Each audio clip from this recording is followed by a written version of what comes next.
I'm Barry Funkhauser, and this is the Barry Funkhauser Show. Who cares what's going on in the news today? We have a special guest on the program. Please welcome indie folk artist, Governor Tom. Thank you, Barry. Hey. Now, Governor Tom, you're a local, aren't you? Isn't that right? You're from Pasadena, isn't that? I am. I grew up as a young kid in Ventura County, and then young years in South Pas, high school in Pasadena, and then I moved back east to go to college. Oh, where at? I went to Carnegie Mellon in Pittsburgh, Pennsylvania. Wow, I love it there. Wait, is that such a nice school? campus? It's a great campus. It's funny because the campus was built by Andrew Carnegie, and if the school had failed, he was going to turn it into some sort of factory. So, it totally looks like that. It does. Is it a music school? I remember seeing Carnegie Mellon on something. Yeah. It's the oldest drama department in the country. I couldn't make up my mind whether I wanted to go into acting or into music. So I wound up. Carnegie was one of the few major art schools that really had that offered both, and that you could kind of take both. So I essentially kind of double majored in drama and music, and I was really grateful to be able to just not have to choose at that moment in my life when I was so young and still uncertain. I still to this day I still don't understand why we are forcing our 16 to 18-year-olds to choose what career you want for the rest of your life. I know. Do it now, and you can never make changes ever again. I just have never understood that. So I'm glad that you were able to explore both. Yeah. What specifically in music did you study? Well, I was a voice major. I was a voice major. I also had, solfege, piano, music theory, music theater history. Oh, yeah, a lot. A lot. Do you feel that your background in music helped you in your acting career, especially at the beginning, because you were multifaceted and multi-talented? It's funny. I have to say, honestly, no, I don't think it did. Okay. My music didn't come much into play in my acting. It kind of surprised me. Carnegie was one of those schools that went around the country and auditioned for their students for those programs, and it was mainly San Francisco where they hold their West Coast auditions. So they had one supplemental location or audition here in the LA area. So they weren't even set up to hear any singing or see any dancing or anything. It was purely acting. So I got accepted into the acting, and then I kind of had to just petition my way into getting into the music program as well once I got there, which I did. Finagled your way in, hey, can I sing you a couple bars? I could do this. I could be part of the music program too. Just exactly. Watch what I can do. Well, I'm glad it worked out. It did work out. And, I think in this business and in any business nowadays, in life generally, you do have to stand up for yourself and fight for what you know. We don't always know ourselves completely, and we don't always know exactly what's best for us, but, we have to trust our instincts. And when they speak to us, we have to stand up for them. Hey, that's profound, Governor. Is that why you're a governor and not just a state representative? Exactly. You nailed it. And it says here that I should be Governor Profound. Chisel what you just said into a rock. That's what you need to do. So it says here that you were skateboarding at a young age. Are you a skater person? Being in Southern California, a lot of us began our careers in a cement park. But what is this about skateboarding? Oh, well, I was just trying to. I'm so pleasantly surprised, happy, all of the above to be doing this in South Pasadena, because my days in South Pasadena were really, really special. I only lived there for about 4 or 5 years, but skateboarding was the thing, and it's very hilly, and pretty much every scar I have is from skateboarding. I wasn't really that good at it. So, but yeah, the Camino del Sol is this hugely steep hill, and you just couldn't hang out if you weren't willing to skateboard down Camino del Sol. That's so funny. when I first moved to Los Angeles, this was early 2000s, 2001 probably. I was working at MCA Records and Drive Thru Records. I was also managing a band called Limit Point from South Pass, and we actually shot a music video at the bottom of that hill. Wow. So it's just pretty funny. South Pass has a really cool history in Los Angeles. It's one of the older communities here. So the houses and neighborhoods look a little bit different. So you get more of an East Coast feel in some of those neighborhoods. That's why we shot it there. And you know what? Also, I'm shocked that a lot of people around here don't know anything about Arroyo Seco. Like when I bring it up to people, they're like, where, who, what? Well, that's where the Rose Bowl is. It's the most beautiful Seco I've ever seen. Most beautiful of Secos. Yes. But the Arroyo goes all the way down from the Rose Bowl and then south a couple miles. Like I've actually hiked that whole thing. It's really nice. It's a beautiful valley, stunning. And what's really cool is, and this is probably from the New Deal, I would imagine, back in the 1930s under FDR, I would imagine all that incredible granite work and all those pathways and all of that. Just amazing. U.S. Army Corps of Engineers at work doing their best stuff. Is that what happened? I had no idea. Oh yeah. Oh, we'll go over to South Pass at some point. I'll take you to Pie and Burger, and then I'll give you a whole history of Pasadena and South Pass, Barry. With a cinnamon roll. Oh yeah. Yummy. And then you said you're from Ventura County also. That's a strange thing. I'm from there too. What parts? I grew we moved out, that was the burbs back in the in the 60s, and Newbury Park. I grew up, I lived until I was about 9-10 years old. I grew up in Newbury Park. Oh, that's nice. That's a good place to live. Most people don't know where that is on a map. But it's not. It's like on the top of the hill in the first part of it. Yeah, it's L.A. burbs. That's all you need to know. L.A. burbs. The only place where country music is popular north of Orange County. That's true. Oh, that's not true either. There's that whole horse community over in North Los Angeles where they just really get down with country music. No. They're listening to indie folk. They got Governor Tom on the horn. Of course. Well, duh. What am I talking about? So you started out, you did some acting. One of my wife's favorite movies is The Fugitive. So when I showed her your picture, she's like, oh, I know exactly who that is. Yes. That's great. Good. Go. It's actually someone that I know who you're talking to today. Wait, hold on. Really appreciate it. You were in The Fugitive? I was. What the heck is going on here? What did you play? Tell me about that. I played the rookie, the newbie of the U.S. Marshals team. I was kind of I had hair. I had like so much hair, and I was the rookie who I was the rookie on the team, and then we did the what's that called? The sequel. We did the sequel, U.S. Marshals. U.S. Marshals. But yeah, it was great. I'd worked the director. I had just done another movie with him, Under Siege, with Steven Seagal, and on that film, yeah, wow, yeah, that was. And Andy's just a great director. Of all movies to do, you're doing the ones that have stood the test of time. I did do a few of those, and I can't tell you how grateful I am for that. It's funny because I got out of Carnegie, I went to New York because I really wanted to be a theater actor. I think part of what we sent out to you guys, just talks about how much I love, performing live. So I really wanted to be a stage actor. I wasn't so much into, being, the most household name or any of that. I just love acting and I love performing live. And, but I kept running, every time I would get close to getting, a really good role on stage in New York, it would always go to somebody with like film and TV credits. So I literally moved back out to LA and started doing film and TV work. And then literally The Fugitive came out and I got a call from a great director named David Jones, a British guy. And he was directing a Pinter play on Broadway with Jason Robards and Christopher Plummer, a 4-character play, and pretty much offered me the role. And I was like, damn, I knew it. So it worked out.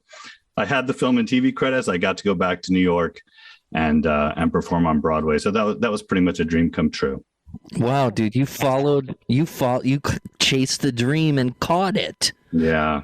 So what did you perform in on Broadway? What did you do? It's a play. It was a play by a playwright named Harold Pinter, who back in the 20th century, he's really one of the top playwrights of the century. Really avant-garde and enigmatic and borderline absurdist sort of playwright, and really sort of one of the most challenging playwrights out there, because it's not all spelled out for you. It's not boy meets girl, boy loses girl, boy gets girl. It's his commentary on life through his writing was extremely complex and human. So it was a 4-character play called No Man's Land. And it was just basically about these 4 writers, kind of like really late at night, stuck in a room with each other. And one was sort of uninvited. And it was all about power dynamics and control, but, all done through sort of this, all done through language and, who's going to outsmart each other, and turns of phrases and turns of arguments, and it was such an incredibly rewarding experience. If I was going to pick anything to be on Broadway in, because that was the only time, then that would have been it. And I'm really, really satisfied. Well, have you been able to do any stage acting in your hometown of Pasadena? Have you done anything at like Pasadena Playhouse or any of the small? Hey, there's like an LA Hollywood Broadway now, I hear. The theater scene, it's funny because the theater scene has gone through a real transition here in Los Angeles. For a long time, they had what was called Equity Waiver. Equity is the actors union for doing theater, and that always allowed a lot of, smaller, inexpensive productions. So actors could really work. And then, I don't know, I guess it's probably coming up 10 years now or so, they decided that they weren't going to allow that anymore. So everything got more expensive. And I think it's taken all that time. But I think you're right. I think that the theater scene in LA is really growing more and more robust. It's adapted to these demands and found a way to really move forward. Well, then you talk about the music scene in LA, and oh my gosh, you just want to do all the hard things, I think. That's the truth. That's the sad truth. I love a challenge. It took me so long to like figure that out for myself. And I'm like, why am I always making things hard for myself? But I just really, really love a challenge. I probably would have had a far more successful career had I been willing to just sort of like pick a lane and just, work that lane for 30, 40 years. But I could never have done that. Never. Well, but what's success? Is it money or is it happiness? Are you happy with what you've done? Are you happy with your life? I would think that would be a successful career in life then. It is. I'm very happy with my life and feel really lucky. What's really hard is selling yourself. And, if you don't have a certain level of, fiscal value as a product in this industry, that can be added to a formula, in budgeting a project, to sort of help, raise money and have some sort of guaranteed, or seemingly guaranteed return for anyone's investment. It makes it really hard. So you have to continue to kind of sell yourself. And I just reached a point where it was like, I had a choice. I could either, continue doing that, which was making me very unhappy, or I could just, take ownership of what I knew that I really had to offer. And so I decided that, well, rather than, run around LA endlessly, selling myself for the next, however many years, because I'd also always written too. I'd always been a writer since I was a kid. It was sort of just my hobby, my pastime. It was and therapy and all of the above. And so you add that to the singing and the acting. And I was like, you know what? I know I can write some really good stuff. And so, at this point I have a stack of, scripts and projects. So I developed a development company. I was going to take the Ben Affleck, Matt Damon route when they did Good Will Hunting. And I was going to write my own story. And I was going to, I was going to break through to the big time by doing all of that. And, and I was going to do that and do that and do that. And then year after year after year went by, and I would always get a lot of interest in my projects. But the truth is, Barry, that, my projects are just, they're really organic, and they really address a lot of things that are not, it's funny because during that time, we were just going, it was just superhero haven. It was like every movie was, a six pack and spandex. Right. And anything with real, real conflict and look, art, as Shakespeare said, art holds the mirror up to nature. Yes. But when you have, the forces that are in control nowadays, and they don't want the truth revealed. I mean, fortunately, thank God for Netflix. I don't know if I can, Netflix is historic. Netflix, I believe, in the modern era is the only producing distributing company that has ever been free of not pleasing advertisers. And so the content that they've been able to produce has... Well, for now. Yeah, for now, right? I know, I'm nervous. Yeah. So a lot of my projects, they're still sitting there. And if anybody gets interested, I've got a lot of good stuff with a lot of truth in it, or truthiness, as Stephen Colbert would say. So they're up and ready to go. But I found that, I really couldn't take that rejection anymore. And also, it's such a collaborative thing trying to get any sort of, dramatic project off the ground, because you need so many other people. Whereas, so I decided to just start, I decided to pick up my guitar again and see what I could do musically. And all that writing work I'd been doing on scripts, et cetera, just instantly became songwriting. And before I knew it, I had a couple dozen songs.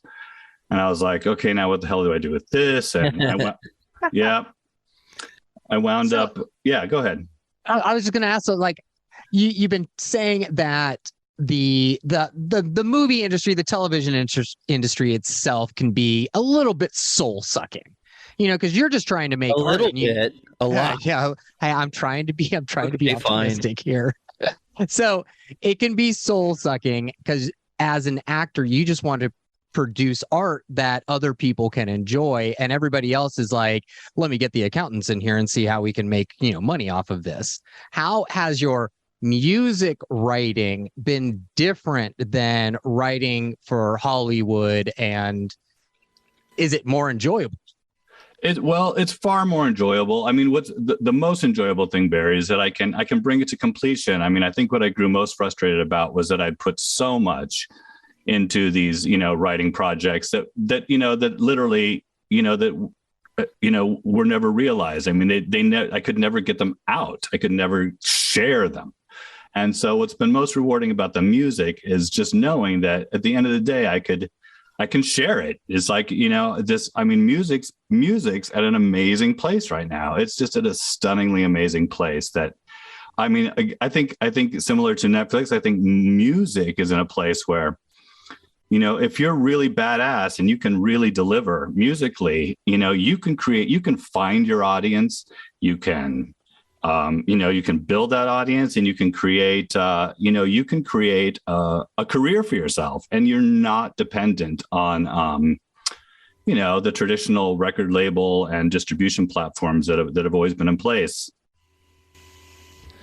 Yeah, absolutely. I mean, you're doing it on your own with your EPK. I mean, everything you have all your ducks in a row because you're a professional. Do you think that'll cut you above? I mean, they're all projects, and you're just like, you're kind of like me in that sense, where I've got 1,000 things I'm working on, and they're moving at different paces. And if one comes to fruition, oh, awesome, cool, but I'm never going to stop creating. Are you kind of the same?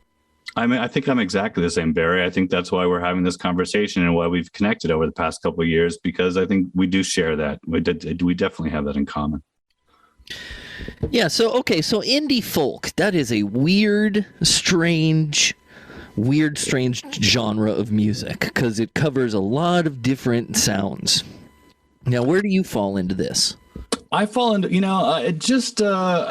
I just started discovering, that's really, at first, like my EP that's coming out, it has a little bit of more of a jazz bent to it. And the first couple singles that I put out that got some college radio play that I was extremely grateful for, that validation of my work, they're a little bit more on the jazz side. But I decided that, as I got, I hired musicians, incredible musicians to record, et cetera, et cetera. And then I got discouraged by just how slow that process was, how hard it is the whole recording process and is a whole other, it's a whole other art. So that you got to learn. And which is fine. And I love it, but the slowness discouraged me. So I started going out and doing the open mic scene in LA. And when I first started performing after all these years of writing, when I first started performing my original songs, and people were just like, I love your songs. I love your songs. And just to get that validation for my writing, I can't, that was, that was that's many the thing. Years, that's many years in the making. Yeah. That's what it's all about, is the validation, I think, Yeah. That's why the time. Radio's the hardest thing, is because you're talking to no one always. And, Speak for yourself, Barry. I'm talking to myself all the time. Okay. Well, there's that, of course. But I was gonna say, like, Tom, when you're going out, I would think that your acting would help you to connect with your audience in a much more, I don't know, intimate way than some other musicians. And you're absolutely right. And that's it. And I'm grateful for it, but it's kind of a double-edged sword, because if you're not that way, then kind of like I see a lot of musicians. I watch a lot of singer-songwriters stand on stage with, singing with their guitars. And there is a certain level of performing that is not there, but it doesn't matter, because the voice and the music and the songs is incredible. But as a performer, it's almost like, it's in my cells, but it's what makes it challenging is that when you're singing and you're playing guitar and you're performing, then you're doing like three things at once. And sometimes it gets a little tightrope-ish, you know what I mean? Yeah, I'm constantly falling off the tightrope here. But with you, it's you're melding all of those things into one really fun story when you're up on stage. And so that's what I'm hoping to let people know, so when they get to your show at Jeweled coming up over in Pasadena, that they know what to expect. They're gonna expect a story. Expect Tom to tell you a story. The governor's coming with it. It's very true. There's it's funny when you listen to a musician, especially musicians that write personally, because I really write in the vein of, I would say, like Paul Simon or Joni Mitchell, or, I really write from the heart. But also as a dramatist, sometimes I've taken on like these other stories. I've taken on these other personality, these other things. And so sometimes my songwriting comes from just these other realities that I'm carrying around as a dramatist and as a performer. And, so, yeah, a lot of my songs are very story based. Some of them are really about me, and some of them really are not about me. Some of them are just about just emotional currents or fun ideas, or just interesting, just sort of what's that word? Not conflict or juxtaposition, or just things in life that don't seem to add up. It's like those things kind of intrigue me. And so some of the songs I write are just kind of like reconciling things about life that don't always add up, and trying to figure out how two opposing things can sort of like exist in the same place at the same time. This is getting a little technical, but yeah, as far as and I do have a tendency to want to evade, I will confess, but in real life. But when I am on stage, it's like it's about being honest and about being truthful. And I think that's why I'm so attracted to this path, and so enthusiastic that I found it for today and for the future, because it really does bring together all that's most important to me about being honest and being truthful in the moment and real, and creating art that's that's really available to what really matters to people, what, not all the superficial crap that we're told we're supposed to invest in and strive for, but just what's real about life. And it's that's what I think the real value is and what I have to offer as a singer-songwriter. I think that authenticity really does show through on the EP and in some of these songs. Like you really do put your heart into some of these, and you do feel it. You feel the highs and the lows on the EP. So it's nice. I like that kind of a connection with an artist, especially with an indie folk artist. So it's like, I think that's part of that kind of genre of music, is to make that kind of connection. Yeah. Okay. And Governor Tom, I only have one technical question left, and then I'm going to ask you a bunch of fun questions. I don't know about Joe and his questions, but I have one more technical question. So do you consider yourself a performer or a producer? What is I mean, I think I know the answer to this because you're coming from Broadway, and your upbringing kind of says that you're a performer, but can you speak a little on the difference between the two? Man, you're so good. Okay. Yes. And I can't answer it. I will answer your question, but I'm not gonna, I'm a performer and a producer. When I learned producing, I'm not, I know producers who are brilliant producers, and that's their job as a producer, but I'm producer enough to know that, and honestly, okay, look, I'm a performer because right now I'm a producer out of need, and so I must produce because otherwise no one's going to do it for me. And I really enjoy it. I really, and I like a challenge. I like to work. I'm a busy guy, so that's a lot of producing, and it's a lot of really working and really understanding. Because at the end of the day, what good producing is just making sure that everyone's needs are accounted for. If you're going to be a good producer, then you have to make sure that from the craft service guy at the table or from the assistant sound guy, that's just connecting cables, everybody's needs have to be accounted for if you're a producer, and all of that is as important as what happens on that stage during the show. So the answer to your question is right now, yes, I'm both equally, but if I were in a position where other producers who could do the job better than me ultimately, I would love to sort of take that hat off and just really perform. Well, yes, I agree with you. Those are all good answers. I knew you would answer that way, too. I like throwing you for a loop.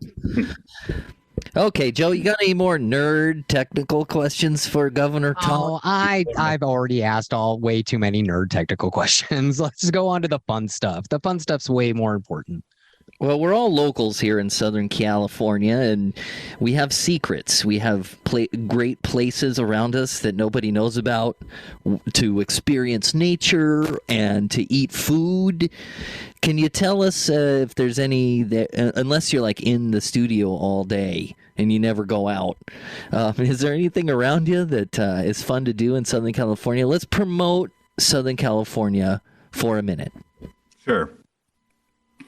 I would say that, really, the Getty Museum, both of them, the original, the Villa, and then the new one on the hill, are just really amazing. It just shows what mankind is capable of artistically at the highest degree.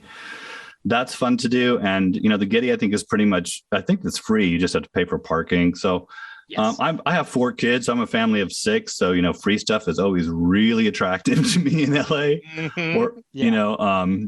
Because I try to take my kids to a. Hey man, I'm a family of 0 and free stuff makes. Great stuff in LA. There's Barry, man. Let's see. Well, what town are you hanging out at? Are you in South Pass or Newbury Park or somewhere? No, I'm actually. I was We lived in we went back up to Ventura County to have our kids, and then we came back in the LA area for work and to be closer to family a little over a decade ago, and are just just so grateful because LA is really it's just so real world. It's so multicultural, and I mean, so on that note, there's Japanese Town in downtown LA. There's the Mocha Museum, the Broad Museum. I haven't been to yet. That's supposed to be astonishing. Just walking around. Just walking around downtown LA, just walking around is now like a really wonderful thing. And then you talked about the Broad. Did you? So I went there. I used to take a lot of Tinder dates there a few years ago because it was like right there. And there's this artist that has the blow up balloon animal sculptures. Do you know this person? Yeah, I can't remember his name, but I know who you're talking about.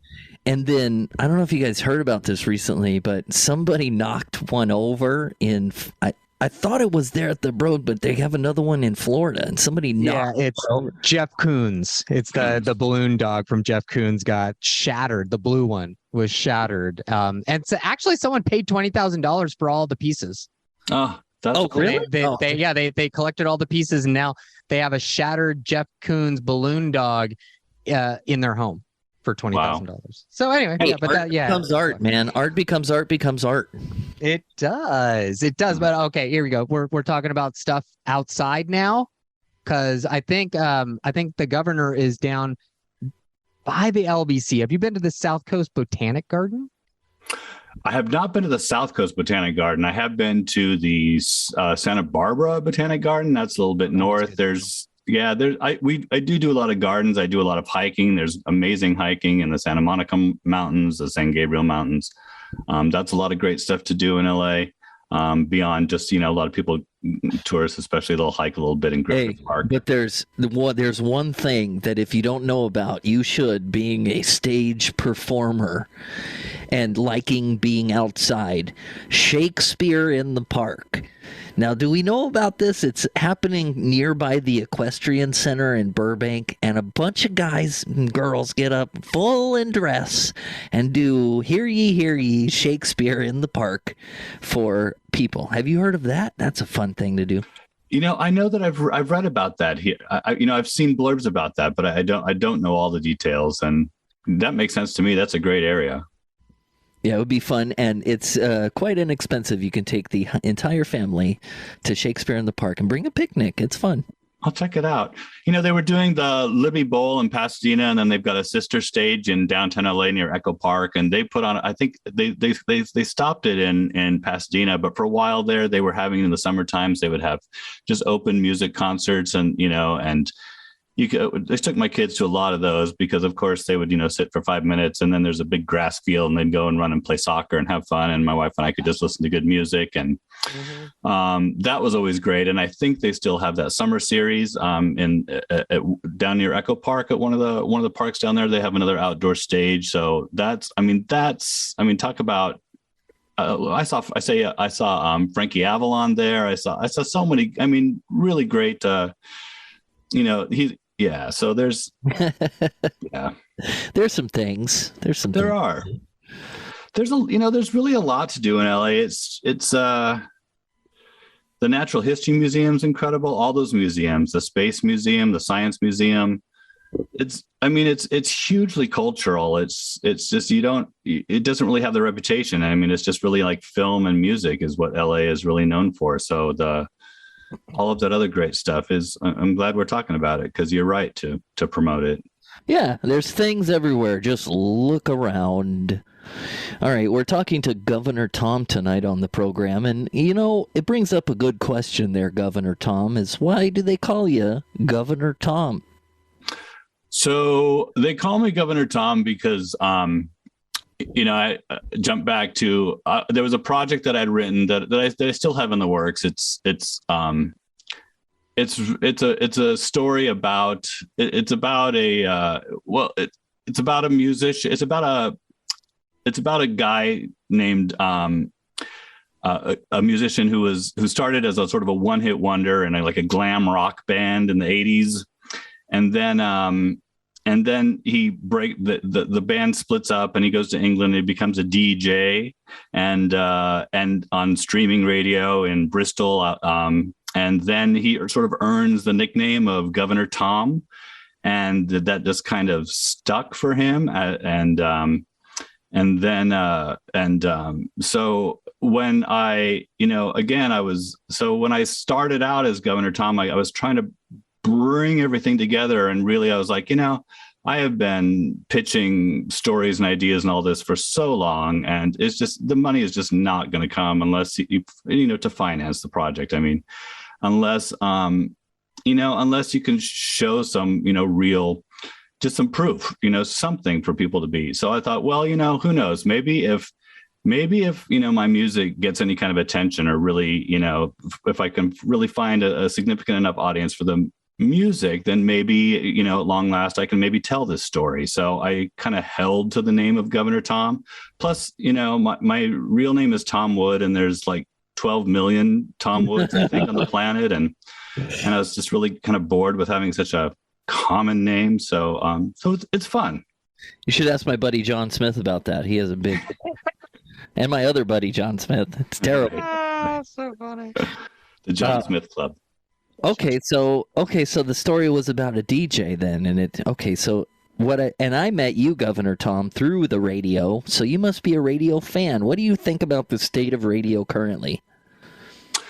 Well, I mean, to be honest, and I think the radio is in a terrible place. I think it's at an all-time low because of the consolidation of ownership of all the media companies, and how they abuse the avenue of expression of radio. And I think, thankfully, there are those working against that abuse, such as yourself, and certainly the independent stations around the country. 88.5 is a big example. I've been a supporter and a listener for, a decade or two. But I think that, and then you go outside. I mean, look, if you drive 50 miles outside of Los Angeles, and you have to, and you want to listen to the radio, and you put your search on, everything you're going to hear is extreme right-wing talk radio.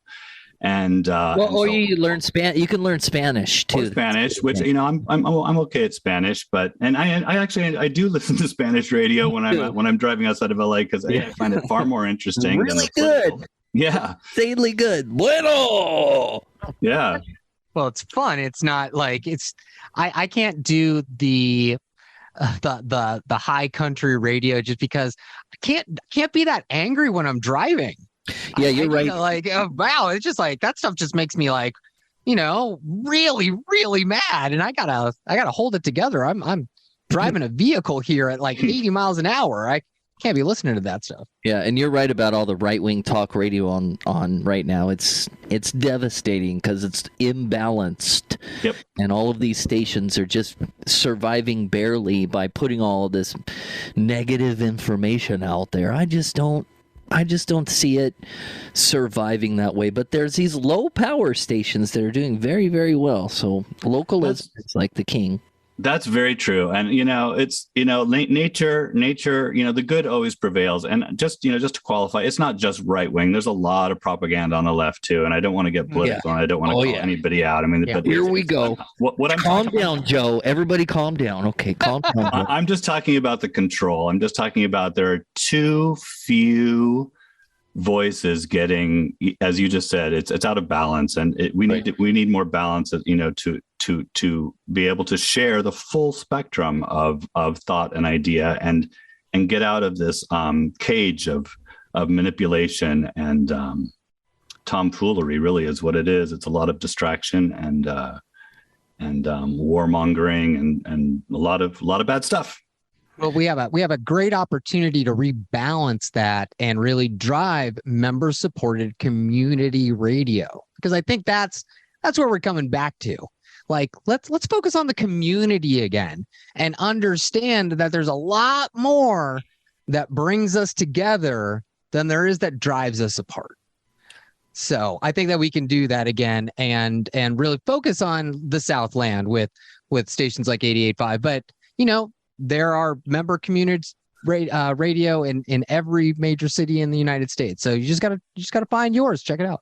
It's true. And I mean, I think under the banner of radio, you would have to a certain level. I mean, I know how we're talking about it at the moment, but you talk about, the podcast scene. I mean, that's huge. And the whole variety of voices that come through podcasts. And I know there's a lot of people who, especially in Los Angeles, spend a lot of time in their cars because it's the worst traffic in the world. And, I know a lot of those people are listening to audiobooks and they're listening to podcasts. And so, they're all bored, Governor. They're all extremely bored in their cars looking for something to listen to. This is true. But it's better than actually looking at a screen while you're driving. That's not working out too well for anyone. Right. Exactly. And the other thing about radio that you got to remember is these are professionals who are curating playlists just for you, just to make sure you're having a great time listening. So if you're looking for new music discovery, get off of Spotify. Go to your local community radio station. You're going to find some incredible new music there. That's where you're going to find the new stuff, the good new stuff. I listen. I agree 100%. I listen to the independent stations, and I'm in love with the Shazam app. And every time I Shazam something, and I did that I Shazammed for like a year, and I'm just so busy that I never really had time to follow up. And then it took me like a day, and I sat down and I created a playlist of everything I had Shazammed. Hey, the same thing. It's such a great playlist, isn't it? It was almost a religious experience. It was like I sat down and I listened to that playlist of all the music that I had responded to, and I really felt like I learned something about myself. It was like it gave me this whole perspective on myself that I wasn't even expecting, and I was like, and that's why I listen to your show, because the songs that you play it's weird because there's a positive note, but also you just taught the robot the AI how to take over your life. I'm trying to get back into radio. Don't let robots take my job yet. Let me at least get a couple years in. It's all it all keeps shifting around, and I think I think it's at the end of the day, we're talking about power. Radio is free speech to a certain degree, and there's a lot of power in this country that doesn't want free speech. They want to control the dialogue, and so I agree. It's going to become much more localized, and people are going to then they're going to listen locally, and they're going to begin to act locally, and we're going to start to see some incredibly positive changes. And I think our country is about to go through an enormous transformation because. I liken the time that we're living in right now to the third installment of the Lord of the Rings film, where all the shit hits the fan and that big eye in the sky is just killing everything. But it's desperate. It's like desperately attacking everything. Yeah, it is. And I think that's where we're at right now. And that eye is coming down. That eye is coming down, and the people and good is going to prevail. And it's going to be sooner than we think. There's another quote you should put in stone, because I believe it. All right. Well, Governor Tom, we'd love to have you back on another program. Maybe we can get political, talk about some news of the day. But you're going to be playing a matinee show, and it's in South Pasadena at 2 o'clock this coming Sunday.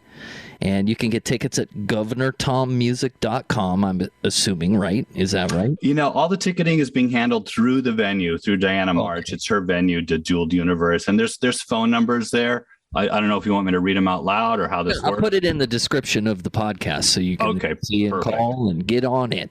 Yeah. So wait.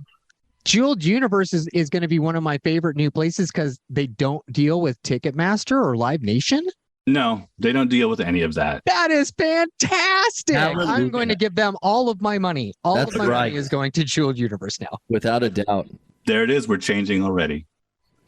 All right. Well, good luck and have fun. The most important thing is having fun on Sunday. And it's not going to rain, so you got a good chance at having everybody showing up. And Governor Tom, we're going to play a couple of your songs right now. Awesome. Do you want to pick the two songs we're going to play here? Tell us about them a little bit, man. Maybe. Well, I've just put out 3 singles to date. The first one, "A Man with a Hat," is kind of a song about identity. It's a sort of like a classic ballad about just having the courage to find yourself, and then when you do find yourself, be true to yourself. "Living Wild" is a much more dance tune, and it's about it's just about how,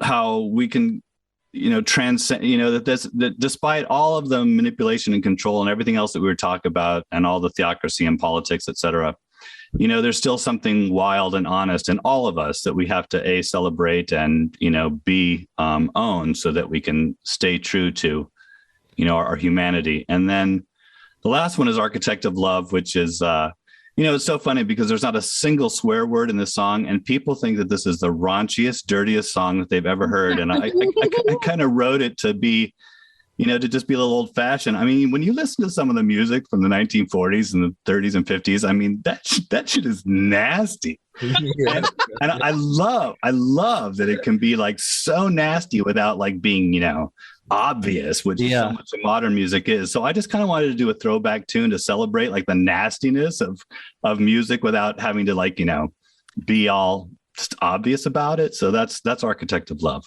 Well, heck, man, Joe, can we play all three of those songs? Do it, Barry.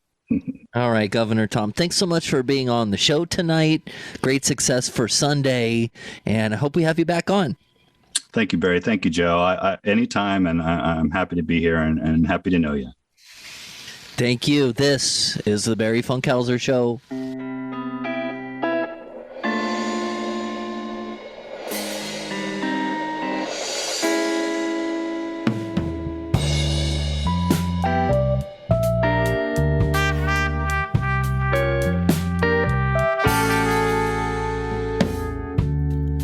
Maybe I'll buy a hat, any hat.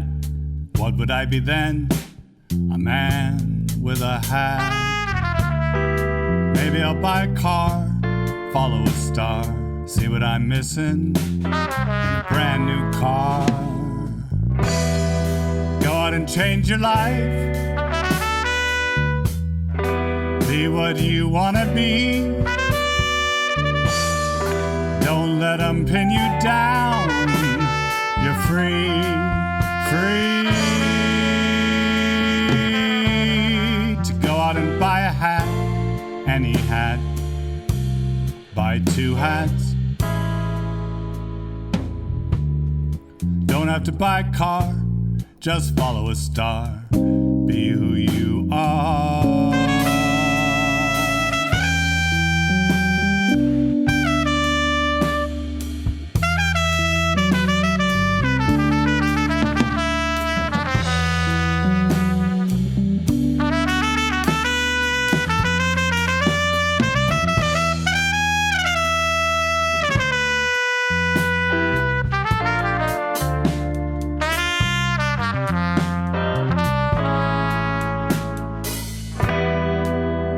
Change your life.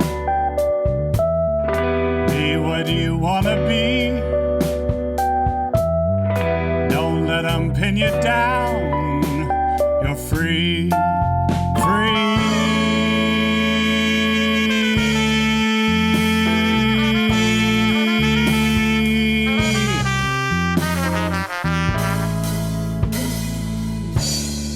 Maybe I'll buy a hat, any hat. What would I be then? A man with a hat.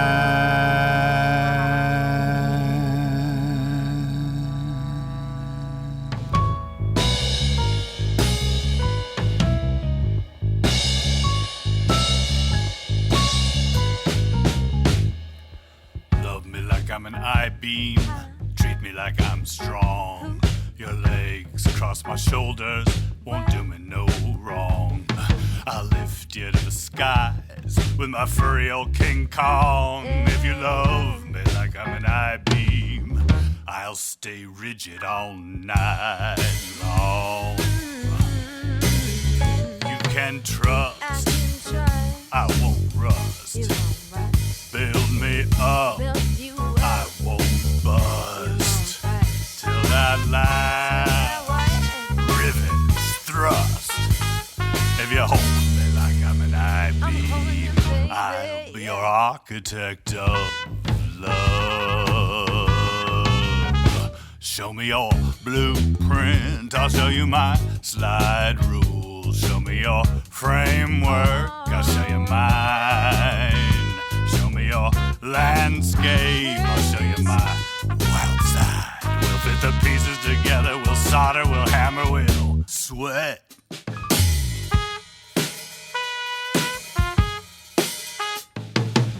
Welded on the east side, welded on the west, welded on the north side and the south. Gonna build up all over town, gonna start at the bare ground, hoist up my I-beam.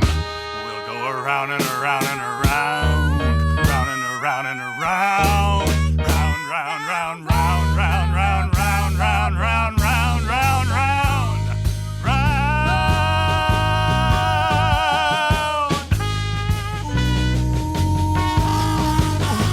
You can trust, I won't rust. Build me up, I won't bust till that last rip thrust. If you hold me like I'm an I-beam, I'll be your architect of love. Architect of love. Architect of love.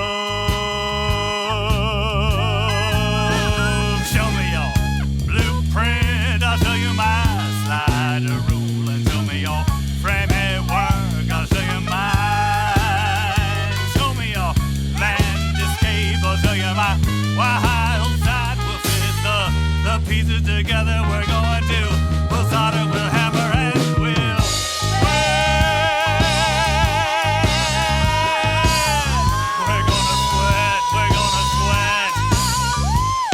Love me like I'm an I-beam, treat me like I'm strong.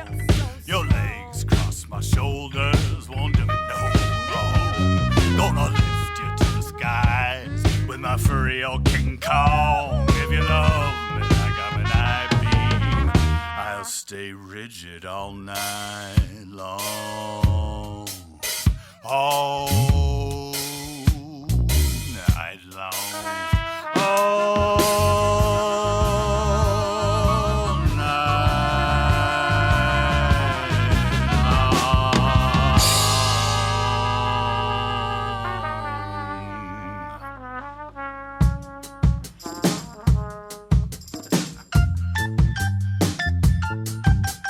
I know a boy who fell down a well.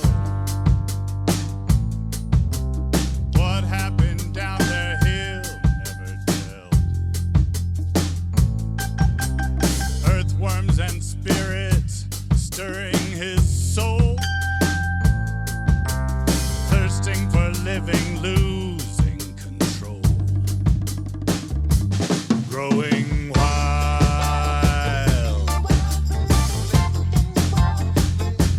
growing wild. Yeah, I know a girl, she twirled to the sky. She won't admit to feeling so high. When she got up there, what did she see? All God's creatures, vicious and free, running wild, running wild.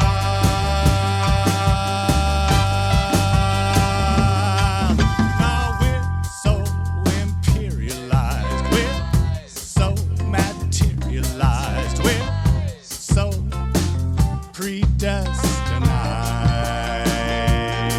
Yes, we're so politicized, we're so theocratized, we're so consumerized,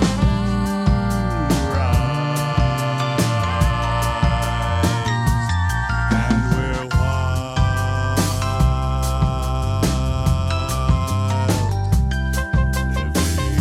living wild. They got together, started a world,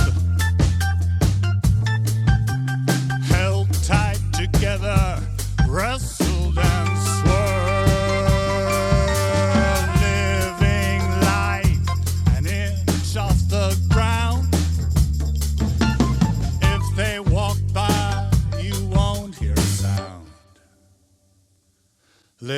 Why?